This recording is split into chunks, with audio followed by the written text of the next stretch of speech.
like a sort of singing opening to the podcast, don't you? Yeah. You like? Well, we write all our own jingles now. We've got. Should we? It's the only time I'm ever allowed to sing.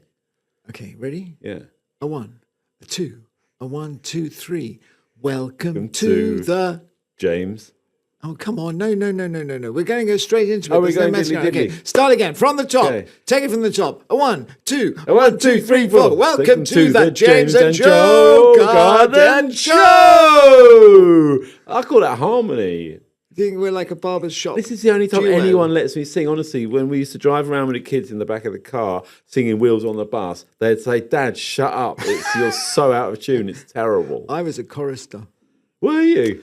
I was a chorister. There is a photograph, which I can also put on the social media if anyone wants to, of me looking so angelic, it's ridiculous. Lots of photos of you as a child. I think that they lost the camera when I was a child, or pretended to. There's a gap. There's a gap that stops when I'm about 10. Yeah. And then there's nothing at all for really quite a long time. I've got no pictures of me at all as a teenager, except for one where I'm wearing a string of pearls. I'm not quite sure why, but I was. Was this part of the amateur dramatic? I don't know what it was. Were you just moving into your theatrical stage? I may have been moving into it, out of it. I may have been evicted from it by that time. I've got no idea. Anyway, we're not here to talk about pictures of my childhood, although I will put up a picture of me as a choir boy if there's an overwhelming demand for it. Do I hear an overwhelming demand? Oh, yeah. Okay, fine, I can do that. So we'll put that on the Instagram. But this is the James and Joe Garden Show. We are a sensible and serious gardening podcast that is brought to you by noted Gardeners World television presenter and garden designer and RHS Gold Medal winner, Mr. Joseph Swift. Oh, we're getting serious today. Yeah, no, and me, who hasn't won any gold medals, but I'm called James Alexander-Sinclair, and I design gardens as well. And you're a Vice-President of the Royal Horticultural Society and a most eminent judge. Yeah, there you go. I'm eminent. You're eminent, and you write for various top magazines.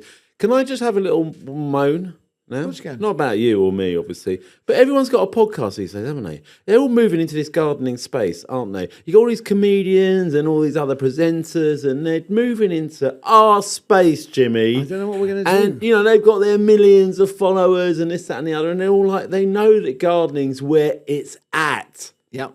That's why. And who put it there? Yeah, we put it there. we invented gardening, didn't we? Where it's at, that was us. What there was is there was Adam and Eve. They were quite good gardeners. Yeah. And there was a huge gap until we got to James and Joe. Exactly. Basically. So yes. But this is our podcast. This is the James Joe Garden Show, and we are here to. I don't know, what are we here for? We're here to inspire you and excite you and tell you some stories about gardening and help a little bit every Tuesday. Yeah, make you a sexier gardener, generally. Sexy garden generally. And if you want more of it, because, you know, some people listen to us and they think, oh, that only lasted an hour and a half or 3.5 hours or whatever it was. I want more. And we say to those people, we say, you can have more. You can have more James and Joe, you can have more of other people. If you go and sign up to Scribe Hound Gardening, then you can get... Oh, not just us, but a whole load of other people. We could give you a list, but it might go on a bit. But there's a load of people writing about all sorts of things. And what it is, it's the idea of somebody writing most days, or talking, or a little video, or maybe some live streaming going on, all sorts of hot action going on at Scribe Hound Gardening. And it means that you get this podcast without any adverts. A rich tapestry. So that's good. So what we do is that we talk on a particular topic, usually of great heft and import and topicality for a bit, and then we answer your questions. So what we're going to do is we're going to pass straight into our topic for this week. Which is? Well, I was thinking... Not that we make it up on the spot. No, I was thinking... There's a lot of planning going on here. Do you know we have a committee? We have whiteboards, we have spreadsheets, we have all sorts of things working out what these things are. And for every title that we come up with, we reject at least 37. Okay. Yeah. So there's I was wondering how it works. A lot of work goes on. Yeah.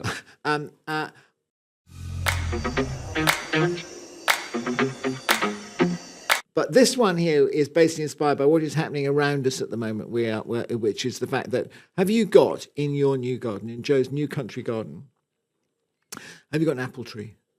I've got several apple trees. Have you got a pear tree? I have a pear tree, which has produced very well this year. Yeah, you see, that's the thing. That's my point. Very nicely segued into it. My point is the fact that fruit has done really, really well this year. Particularly well. And there are people with apples coming out of every orifice. You drive along the road and there are buckets on the side of the road saying, please, please take me away, because they've got too many of them. You've been past my house. Exactly. They're all there's too many apples.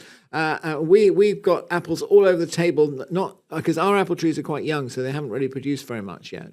But clients of mine are saying, I'm looking at them, well, I'll have some of them. So I've had russets and Charles Rosses and Brabants and all of these, not a Brabant, but anyway, James Grieve is what I'm thinking of. Lots of really, really good name varieties of apple. And I thought we could talk about fruit trees and orchards and fun things like that, because there is an orchard. How big is an orchard? Well, I think that doesn't have to be big. You can I think you can have 5 or 6 trees and call it an orchard. Maybe I have one. One tree is not an orchard. It's an orchardette. That's an or. It's an orchardette. Orchardette. It could be an orchardette. A bijou orchard. A bijou. Okay, so 1 or 2 or 3, just a little scattering, and you can get them in all sorts of different shapes, and so they don't have to take a huge amount of space. Well, that's all down to yours are old, aren't they? Yeah, mine are very old, and I've got the tree surgeons coming in a couple of weeks actually, and I'm going to do something quite drastic to them. What are you going to do? Because they were before I inherited them, they were all spur pruned. Every year that someone would go and spur prune them all, and I thought, I'm not. I mean, that is days.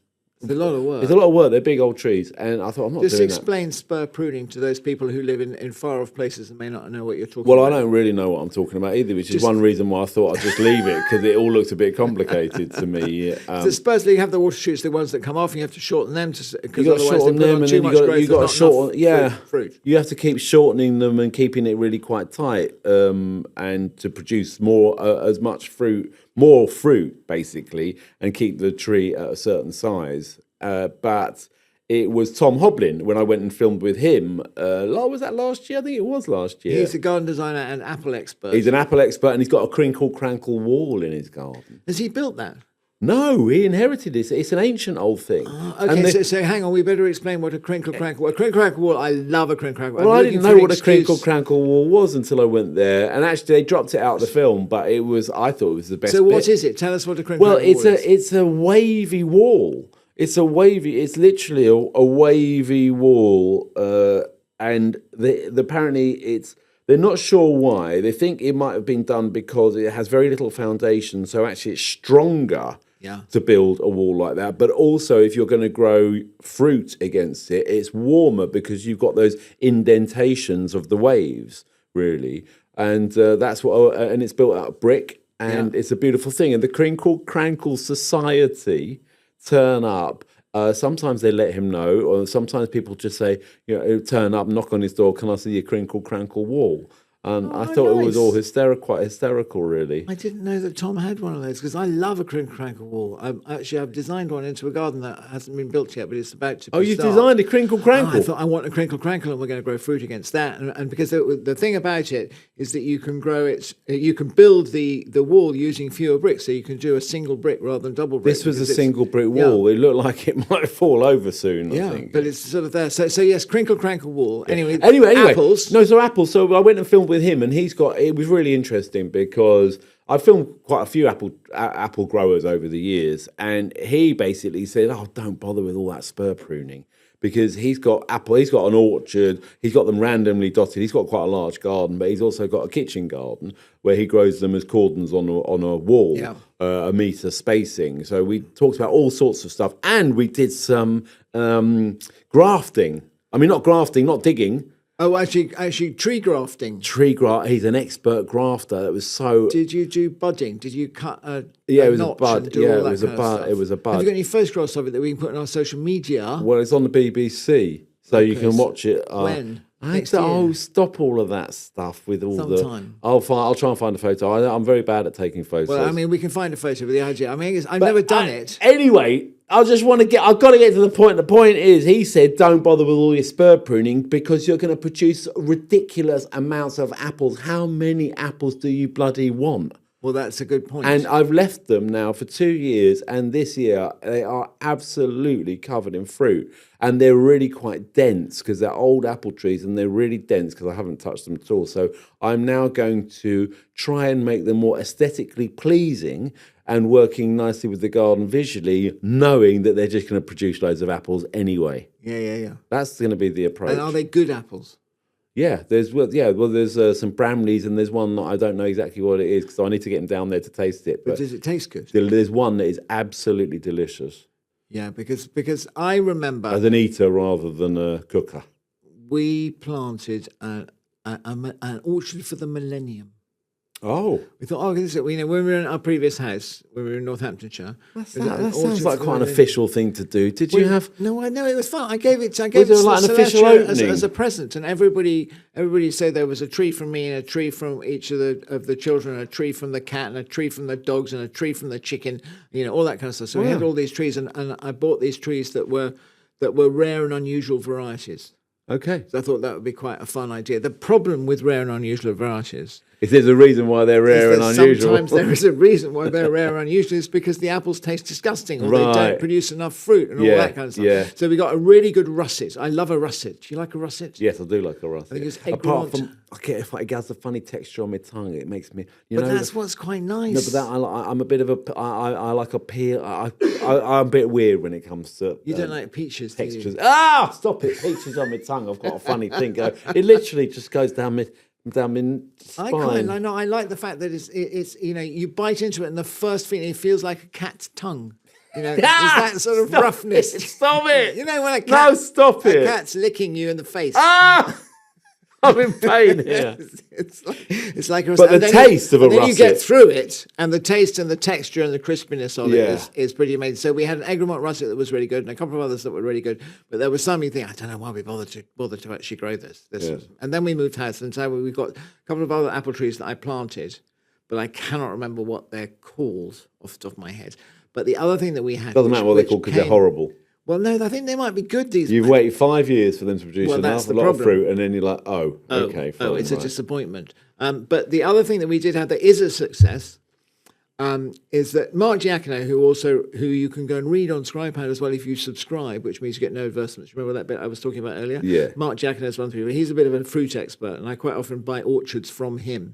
You really want to say, Mark, can you send me a 5-fruit orchard? And he's very keen on something called an Asian pear. Oh yeah, Grown them? yeah. I've never grown them. No. We've got one at home at the moment, and it is completely covered in this fruit, and it's sort of slightly a mottled texture, and it feels like a cross between an apple and a pear. You know that sort of slight graininess you get sometimes in a pear Yeah. when you get a ripe pear, which is another point we've come on to. Is I love a ripe ripeness of pear. Sorry, I couldn't resist that one. I had to just pause at that point. I could have just talked straight over it, and nobody would have noticed. Yeah, yeah. Just Carry on. Landed you in that one. Keep for a second. going. Okay. So it's a cross between apple and a pear. And it's quite crunchy, but it's quite pearish, and it's quite Yeah. juicy, and it's a really, really delicious thing. So he's introduced me to those, and those are quite. And are fun. they lovely? What's the flower like on? Is it like an apple flower? It's not. It's pretty? more like a pear flower. So it's more like a sort of white flower, because we have an old pear tree in our garden as well that has the Yeah. most wonderful white blossom on it. Yeah, we've inherited. And then the a load lovely- of pears, most of which are inedible. Okay, ours is doing really well this year and very tasty. Yeah, no, well, but you're you've got to lucky. grab them quickly, haven't you? That's the problem with a pear. It's basically a temptation that has been put in front of us by the Almighty, and it's like if you go into the lower depths of Hades, where souls are put to torture. Well, is it full of pears? And you have Tantalus. Remember the story of Tantalus? I didn't go to can't school. I didn't go to school much. Actually, I think that was probably the problem. Tantalus, it comes from the word tantalizing, comes from, and he was basically, I can't remember what he did wrong, but anyway, he ended up in this part of Hades, and in front of him was this laden table full of delicious and wonderful food, and every time he reached out for it, it just moved slightly out of his reach, so he could never quite get to it. It was always there. And so a pear, you pick this perfect pear, and it looks beautiful and looks wonderful. Yeah. And then you cut into it, it's hard and it's not ripe. You think, to leave it for another couple of days. Yeah. You leave it for another couple of days, you cut into it, and it's just mush soft and rotten and on mushy. the inside. You miss it. So there's this blessed moment for pears. Is this what goes down? Or, is this what's happening in the underworld? No, the underworld is just the Is it full of Tantalus thing. pears? Is it full of? Well, yeah, he got a table full of pears, So and they're they're- all perfect, and he can't quite get to them. There's one right one. No, Oh, actually, it doesn't pears make actually mentioned. Are you just winding me up? You're talking about this tantalizing table, and you're putting a pear on it, aren't you? Okay. Yes, basically, I'm using that as an analogy.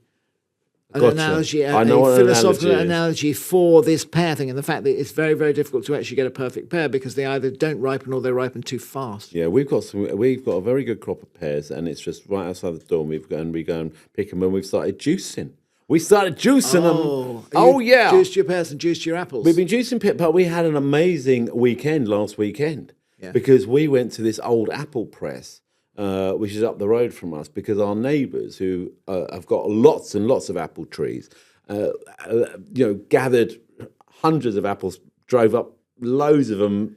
Several trips. It's a cider press, I think, but what's the difference between an apple press and another? Well, You got to press apples. It's been there for ages, and they would have made. Well, they built this barn historically. around this apple press, and it's an amazing barn, and people rent out this facility. And we pressed, so we had to, I called it macerating. That didn't go down too well because it's just, there's a machine that, I was standing on a ladder feeding buckets of apples into this hopper. Yeah. And then it's chopping them all up, and then you're catching them all in this huge tank. With a pulp. Yeah, and the pulp at the bottom with wheels on it. Then you wheel that over, and then you make your cheeses. And your cheeses, there's a frame that goes under the press, and you use a cheesecloth. Yeah.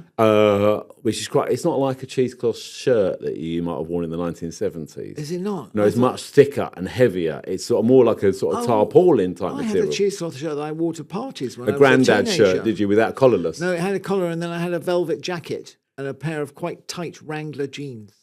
That was my party outfit when I was like 15. That's a lovely outfit. Yeah, it was the cheesecloth shirt. I'm quite glad we probably haven't got a missed photo that of one. that because No, we we missed your haven't. teenage. Yeah, exactly. Yes. We didn't get that one. So we won't be posting that on the No, we social won't. media. That's good. Anyway, so then you made it. So you got this wooden frame, and I don't know, it's probably 4 foot or 5 foot by 4 foot or 4 foot by 3 foot, thing. chunky thing, and you put the cloth in there, and then you chuck in your apples.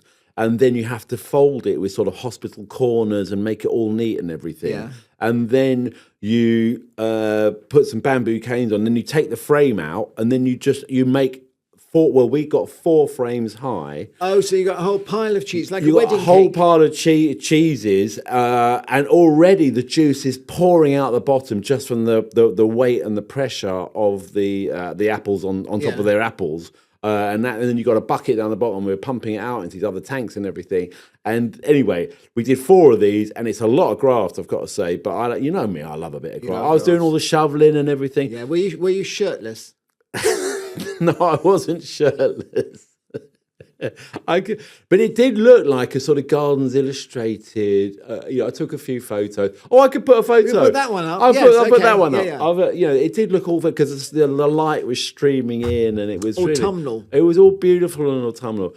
And anyway, then we pressed it, and you have to do it. You're like a beast of burden with this huge pole, and you're twisting this bread. And the juice, I've worked out. I reckon an apple is 70% juice.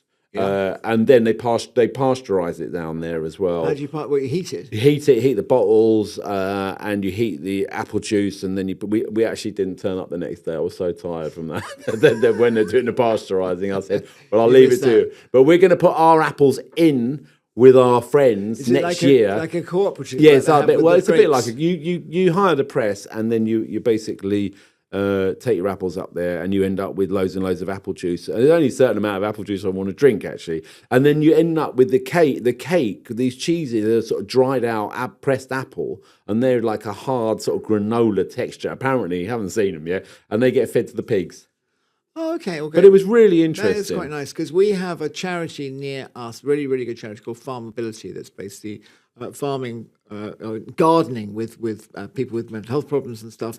And they come around all the villages and pick all the apples, and then they take them back and they do exactly what you're doing. They press juice out of it, and then they sell the apple juice, and that helps to finance the charity. Yeah. So it's a really, really nice. If you've got access to a big press, because I've only seen the little ones that are like a couple of feet across. Yes. A big one, that's much more exciting. Well, we were gonna buy one of the little presses, and then hang on, it was You have to buy the chopper upper and the press. You have to buy the whole thing. It's like 500 or 600 quid or something. And you're like, well, hang on, we might as well go with them and rent this place. And we've also got a little juicer as well. So Kath has made some pear and apple juice together, and we just drink that. And there's only so much of this stuff you can drink. It's quite basically sugary. It's a lot of fructose. It's sugary. You've taken all the all the roughage out. You're better off eating an apple. It's better for you to eat. I don't think there's any better than an apple for breakfast. Really, it's a lovely thing. Particularly, we have them on the table outside, so they're a little bit cold, a little bit of dew on them. Bring it in, apple for breakfast. Nothing better. What about the non-juiceable? What about so again, going back to Mark Giacono, who's very keen on a medlar. Well, I've got this medlar tree. What, an old one? An existing one? An existing one that didn't do all that well, but it's absolutely covered in fruit this year. It did okay last year. And I know what you're going to say. You're going to come out with a word you think I don't know. You're going to say blet. I am going to say blet. And I know what blet means. It means it's got to be frosted. Before it has slightly rotted. Slightly rotted, and that brings the sugars out. Do you know the French name for a medlar? I should know. Cul de chien. Oh. Dog's arse. Because basically, to be perfectly I frank, didn't know that. To be perfectly frank, seeing as it's just us and our listeners. Oh, because when they look, because if you look at the end of them, we can put that on social media too. Put on a dog's arse. We can tell the difference. Yeah, spot the difference to one or the other. Nice, but it does look a little bit like that. Yeah. But the reason I like medlars particularly because they have a most amazing blossom. They're a beautiful tree. Really, it's like quince blossom, also really good.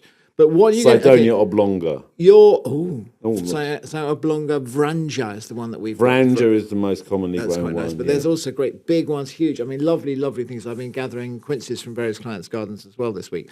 But because a quince is a hard thing. It's what really do you do hard with quince? You make jelly, right? No, you do more than that. Celestia made an apple and quince cake this week. Oh, okay. And what you do, Did you bring it with you? I didn't. I brought nothing. I ate that's it. A shame. I know. You never bring me selfish. cake. Selfish is what I am.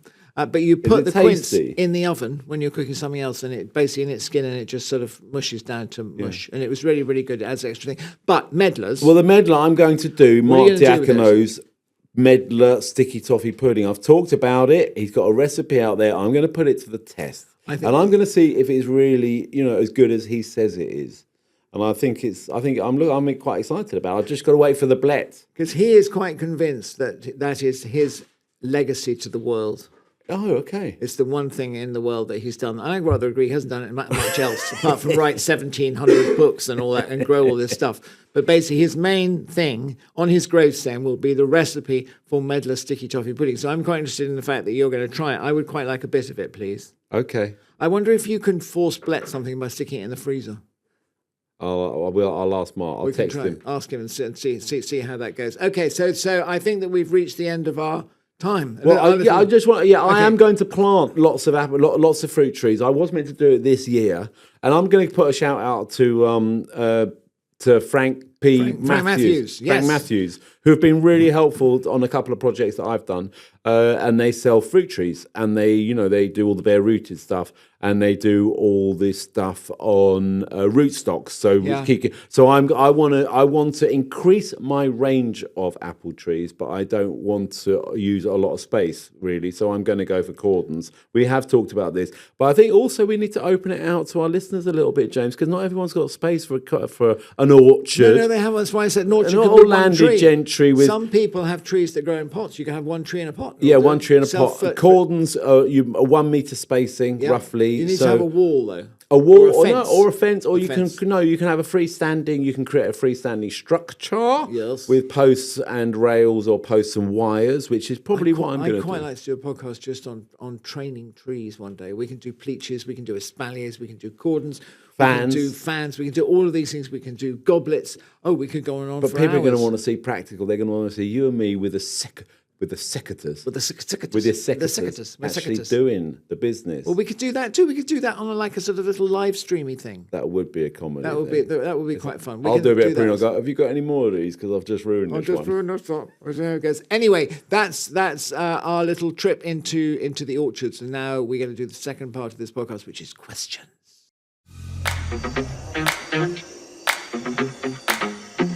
Part 2 of this podcast is where we answer questions from you, our listeners, to whom we are devoted. Our aren't we? sexy listeners, James. Do you think you're just going too far down the sexy? You started it. I know, but I stopped it earlier. You're just carrying it on and on. Let's but carry that's it fine. on. We'll just keep it rolling. We love your questions, provided that they are not Dull. or about Dead. plants. We Ever. don't like them, and people are getting better. We haven't had a dull They are. question for a while. If you send us a question and we like your question, then we will send you a green garden gnome. We are on a bit of a roll here, actually, because the gnomes are flying out the door now We're every getting rid of time. them. I know. We're like, yep, green gnome, go on, post it. Well, that's it, because Louis is sort of pre-vetting these questions. He's not giving us any rubbish, which is quite nice. I mean, I think the occasional one just to show that these gnomes are not easy to get. Well, that's it. We got to make. You have to get through Louis, which is the gateway. Yeah, maybe Then we're you being have too to force easy. your way up the hill, over the moat, up the bailey, over the wall, and down through the portcullis and into us. And if you do that, then you are a proper scribe hound gardening Maybe James Louis and Joe doing his hero. own. Maybe Louis is doing his own little Q&A thing on the side. You know, like He's stealing 50p an answer. He's stealing our best Or questions. something giving like him that. answers. Well, He's got a little side hustle, as they call it, going on. I think, we were having, there were going to be a scribe hound gardening legend. Yeah. I think because we're now the James and Joe Garden Show, they could be a James and Joe hero. Yeah, James and Would that Joe. work? A James and Joe hero. Here. We can add that to the merch. Add that to the merch. But we have T-shirts. If anybody would like T-shirts, hats, pants, golf club cozies, tea towels. Sorry, they're not called cozies. They're called head covers. Please, James. Yeah, head covers. A head cover with a little pom-pom on them. The little pom-pom. Aprons. Yeah, scarves. Mugs. Anything like that. If anyone wants... Mittens. With a bit of string, so you can put them through, so you don't lose your mittens. Perfect. Secateurs. Secateurs, we're going to do a range of secateurs. We're going to do all of those. We're going to speak to Niwaki and get lots of secateurs. Oh, nice. So yeah, if anybody would like some merchandise, then tell us and we'll sort it out. Right, what's your question? Right, I've got a question here from Dave. Dave? I've got a mate called Dave. I think everyone's got a mate called Dave. I think everybody's got an electrician called Dave. Yeah, well, I've got a fishing mate called Dave. He's a legend. Dave, if you're out there listening, you're a legend. Now, this is definitely not your question, but I'm not going to do an accent for Dave. But he starts very strongly. Let me just say that. Okay. Because how many gold ones have we got knocking around? We've got enough. A few thousand. What, you think he's down to gold? A gold one is, we've only given away 2 I just in like our the lives. opening. Here we go. Hello, James and Joe, kings of garden design and podcasts. Oh. Yeah, I know. Oh, yeah. All right. Do you know what that's doing? That's giving me a little tingle. Okay, here's a question. What do you think of the way each of you has designed their gardens? Do you think it means what do you think? What do I think of your garden? What Each do you of think you of has mine? designed. Oh, I see. Would you change anything in the other's garden? Oh, he's getting personal here. And if you did get stuck, which other garden designer would you call in? Well, there's 2 questions there. I think that I remember when I came to see your garden, probably for the first time, which was with other garden designer Anne-Marie Powell, and we walked around your garden. Anne-Marie and I made some suggestions. Yeah. And we thought, oh, why don't you do this? And you completely and totally blanked us. You pretended that you couldn't hear us, you couldn't see us, that we didn't actually exist. And you said, so why don't we do that? And you said, no, I don't want to do that. I'm going to do what I want to do, is what you said. Because I was already in the thought process. I was already in the sketchy process. I had walked around that garden hundreds of times and seen lots of different things. And I think this is the beauty of it, is that every garden designer and every gardener, as we've been talking, we spoke about earlier, is that they've all got a different approach. And that's the beauty of it. And everyone will have a different response to that site. Sometimes we have the same response because it's the right response. Sometimes if there's a problem that needs to be solved, the same problem needs to be solved. And usually we will all come up with the same reason because it's quite simple. I mean, it's like I was looking yesterday at a path that goes too close to a window. And they were saying, I don't know what we're going to do, what we're going to plant. I said, just move the path. make the path. Which is the sort of thing so you got a bigger bed. You got a bigger bed. Bigger bed. Just shift the path across. That's true. There's if you're going to put a bed in, make it a sizable bed so you can put. Say you're going to screen something. Oh, we'll put a tree there, but then that choice of tree becomes really quite personal. I think, and that's where. The design response might be similar, but there's still what's that path going to look like? What it's going to be made of? What shape? What size units? How wide is it going to be? You're going to soften it on with plants on either side, but the detail changes. The details change. But with your garden, I mean, all the stuff that you've done that you've filmed on Joe's Country Garden. Yeah. None of that really would have happened without me, would it? Basically. Oh, I know. You turned up, your spade in hand, you had the graft. I mean, it was that, and I remember you coming to me and you were in tears actually. Yeah. And you said, I don't know, James, I don't know what to do about this. What shall I do? And I said, well, if you do this and you have this sort of, these areas of crazy paving, you can use the stuff, then it would work really well. Yeah. And you said, oh, James, thank you so much. You're brilliant. That's right. I think that was your exact words. Checks in the post. No, well, it was interesting because you both I think the overall sort of approach, how you're going to walk, how you're going to move through the space, I think that is quite similar often as a response. But then, like we said, when you get into details, and the lovely thing about garden design is you're layering up, materials, how you're going to use those materials, the plants, the colours, the textures, and everything, and that's what personalises the space. So anyway, I don't think I would critiquing your garden. I mean, just finish with your garden. I don't think I think you've done. I think that garden is lovely. I really like it, and there's bits that I would have done differently, but that's the interesting thing about it. Well, I have, and I'm no way finished. I mean, I'm not. I'm really. No, you've got a long way to go. I've got a long way to go, got a lot to learn. I'll be back for a lot of advice. Obviously, James. I'll be very happy if you could pop send round it to you. That would be great. And then I look at your garden, which is just lovely. And it's not a garden I would have designed, but I absolutely love your garden. And I think that's the point, is that it reflects your personality. And I love the views from your window, and I love your plant selection, which you've got this from there and that from there, and you love this, and you've got interesting plants. And that's what need to get more depth. I am talking about my garden in response to your garden, which is quite interesting because I'm learning from you, James, which you'll like that. I learned something from you. I can't remember what it was, but there was something. And we've got different styles, frankly. And then you've got your pond hidden around the back, which I think is just genius. But it's not something I would have done or even thought of, And so I think that's the thing. I'm not, I wouldn't have redesigned your garden. I wouldn't have done it any differently to how you've done it. And you would not have changed a thing in my garden. I know that, James. Yeah. No, I think that's right. So I think that Dave. Nice question. Good question, yeah. Not quite gold gnome, though. No, not gold gnome. But nice intro. Nice idea, Kings of Garden Design and Podcast is excellent. Okay, we've got to move on to the next one. Hang on, if you did get stuck in, what other garden designers would you call in? I wouldn't get any. No, that's the whole thing. They're all rubbish. Yeah, exactly. Okay, I'm going to do a question. I'm going to take one from the middle. This is quite a strong start as well. Oh. Ever your faithful listener in America, Elizabeth. Elizabeth, I think, has already got her name. I think she's been listening to us in America for a while. Ever your faithful listener in America, Elizabeth. There's Elizabeth, she is from America. There's more than one Elizabeth. It's quite a big country. This is this particular. She's written to us before, and we've sent her stuff before. How do you know? Well, I don't know exactly. I'm hoping that Louis will tell me that I'm right. How do you know it's the same Elizabeth then? You're just making it up. Because she says ever your... Okay, maybe she's new. Elizabeth, hi, from America. I really enjoy come on, let's have the accent. You pick. I'm worried that my accent is the same one no matter which part of America you come from. Go New York or something. Go New York? Yeah, go New York. Coffee. I can't do this question like that. That sounds really weird. I really enjoy listening to your show while I'm potting up plants in my backyard.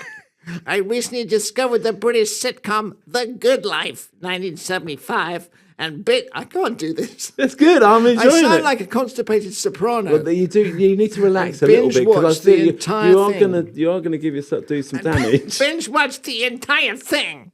Is there another British sitcom with gardening as a theme that I should watch next? Oh, okay. Did anybody understand that? I don't know. Okay, is there another British sitcom with gardening as a theme? Sitcom. Well, we spoke about Rosemary and Thyme. Yes, few that's weeks not a ago, sitcom. but that's not really a sitcom. No, that was a really, sort of edgy program, wasn't it? About they were detectives. That was weren't they? detectives. That Really was murders. edgy, Okay, so really edgy stuff. British sitcom. Quite scary at times. I couldn't watch it. I mean, there was some gardening in your dad's one in Keeping Up Appearances. Well, that's a classic. My dad had to. He asked me sort of how to hold a pair of secateurs and look like he knew what he was doing. And then I saw him on the telly wearing these gloves. And he just, because he'd never gardened in his life, so all he ever did was sort of use him as a prop. It was a prop. There was no gardening going on. But really. there was a garden, and I seem to remember Patricia Routledge falling into a bush once. So I think that would be worth her watching. Is there any other British sitcoms that you can think of with gardening as a theme? I don't think there is anything else with gardening as central as The Good Life, which is obviously the classic. There's a bit of gardening in Fawlty Towers when John Cleese beats a car up with a tree branch. That's not gardening. Well, that's a brilliant scene. I'm clutching at straws okay. Let's just offer some British Fawlty Towers. Yeah. You've got to watch Fawlty Towers. Yeah. Absolutely essential. Was there any gardening in The Young Ones? No, I have watched some Young Ones recently, and they're very funny. But okay, we might have to come back to the gardening theme. So we're sort of floundering, trying to think of sitcoms with gardening. I don't think there are any others. So do you know what the answer is here? Is the constant? Is it the constant garden? It's not a sitcom. That's not a sitcom. That's a drama. Yeah. I don't think it's about gardening either, is it? No, there's a gardener in it. He's a gardener in it. There's Chauncey Gardner, which is Chauncey Peter Sellers Gardner, yeah. in I can't remember what the film's called. Can you? Being There. Being There. That's a gardener. I can't think of any others. But okay, I feel that we're giving here and we're not taking enough. I would like an American sitcom that involves gardening. We don't want canned laughter, though, do we? No, we don't want that. We would like Elizabeth, faithful, if she's forgiven me for my appalling accent, to send us the. If she sends us an outline, an outline or a scene, we will act it out for her. Oh, yes. She can write it and we will act it. Yeah. In fact, if anybody wants to send in a gardening themed sitcom scene. Yeah, that we can then act, and we can then get that commissioned by Netflix. Yeah. And we can each have a trailer, and we can film it in various gardens around the country. Does that sound like fun? And you can become a full member of what's the actors? Of the thingies, of them. I can be an honorary, I can be a fellow. No, what's it called? The equity. You could get your equity membership card this way. Yeah. Louis got an equity card. Okay, well, we can steal his and just cross the name off and do something else. Okay, so Elizabeth, thank you very much. Not quite Gold Gnome, but if you send us in a script or a script outline, lovely, then that is Gold Gnome, no problem at all. Yeah, keep it short and sweet though, and it's got to be good. Okay, you've got to keep the standards. It's got to be quality writing. Okay, Chris, here, just straight in. No, hi guys, none of that. Okay. One of my friends said he didn't like my tropical style of planting that I've spent many years refining. Can you recommend somewhere to make new friends due to my sudden vacancy for one? Yes, but that style of planting is a little bit Marmitey. I like it. I like the idea of that. The tropical style? Yeah, no, in its place. It needs to be isolated from anything else. You can't really do it as part of an open landscape or a big border. But if you've got a corner or a courtyard or something like that, I really like the idea of big leaves and all those. I tell you who's got quite a cool garden like that is Matt Pottage in his garden on Scripan the other day that he was filming. His little tiny garden, 3 meters, but really, really lush and tropical and all those kind of things. So I think, I'm quite pleased that what's he called again? Chris. Chris, maybe it's not a he, maybe it's a she.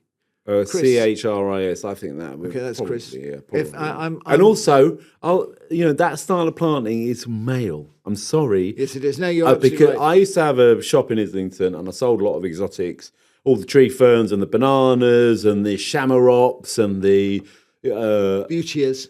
The Butea capitatas and the ginger lilies and all that sort of tropical. A lot of Pachysandras. And that tropical style of planting, that exotic look, because a lot of small London gardens, they look really good. But we're talking in the 90s now. So quite a long time ago. But that style is definitely coming back. It is. It was a big thing, and then it's also we had a couple of really cold winters that killed quite a lot of those plants off, which wasn't a bad thing if you're selling those plants. Excellent. Then you You're just gonna sell them sell all them over. again. You sell them all over again. So where's he going to find you? I'm pleased that he's chosen his gardening style over his friend, who's now been dumped. So this friend is like, but it is a bit more. I get it. If I was his friend, I would never have said I don't like your garden. No. But so I think I'm fine. I'm fine with ditching that mate. Okay, so we've ditched That mate. Probably a Tottenham supporter anyway. Okay, so where would you make a new friend? Well, if you like that sort of, you could hang around in like a greenhouse. You go to Kew.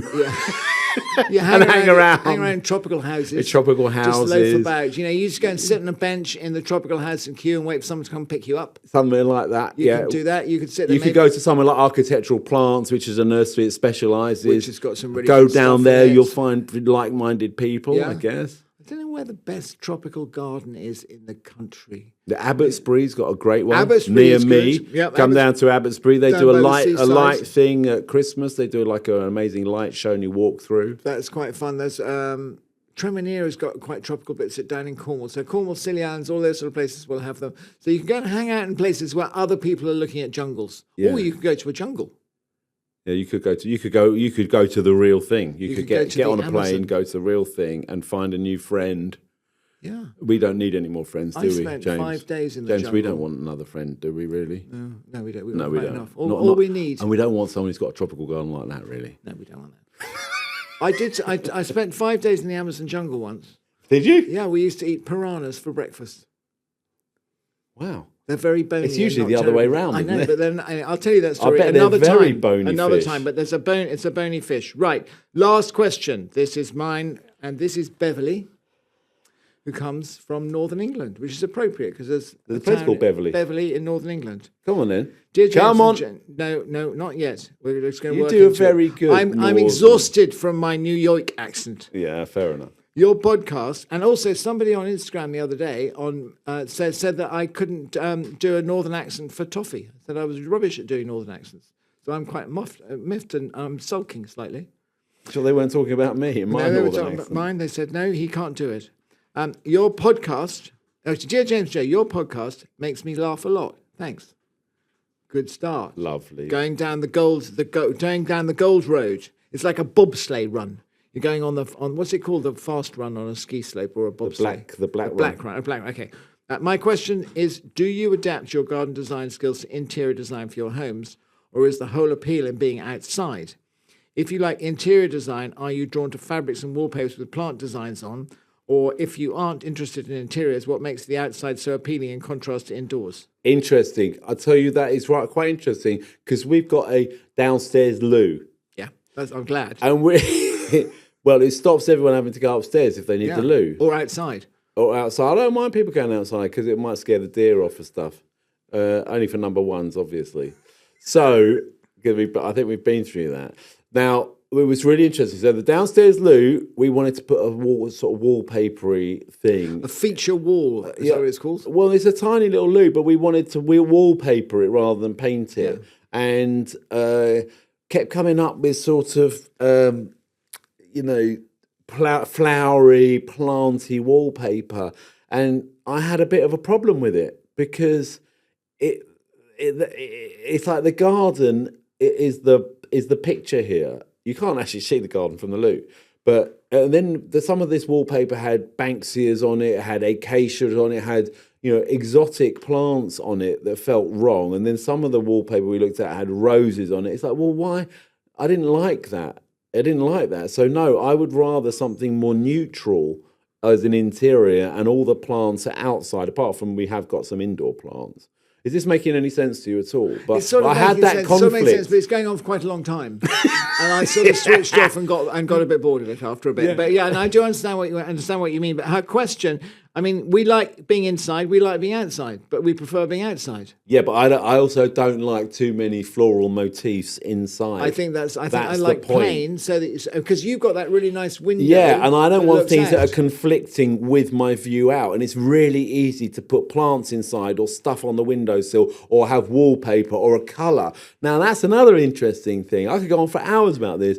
But Please, because please the living room colour, we actually had to change because it didn't work with the outside. Because we started off with a light colour, and it was almost it was more demanding than the picture it was framing.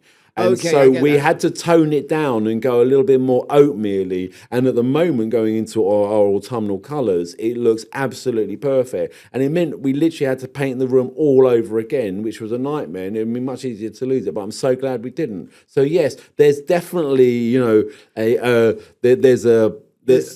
there's movement between There's the the indoor and connection outdoor. between indoor and outdoor, Yeah. and then always it's like where we have rooms outside and all those kinds Yeah, of but I things. don't want to clutter up the No, outside view I think that's from a inside. good question. I think actually that's almost worth coming back to at some point to talk about interiors and exteriors. But I think, do you know what would look really, really good in her interiors? On her windowsill? No. A green gnome. So let's send a green gnome to Northern England for the attention of Beverly. Right. We've done our time. We've probably done more than our time. Thank you very much indeed for listening to us.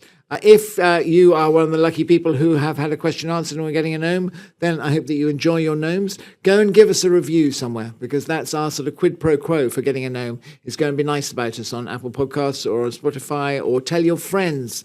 If you want even more of this, just sign up at Scribehound Gardening. Easy to find. £1 for the first month. It's nothing. Basically, it's less than a tea bag. Even it's less than a used tea bag, I think, probably. From Joe and I, for this week, we wish you fond and loving farewells.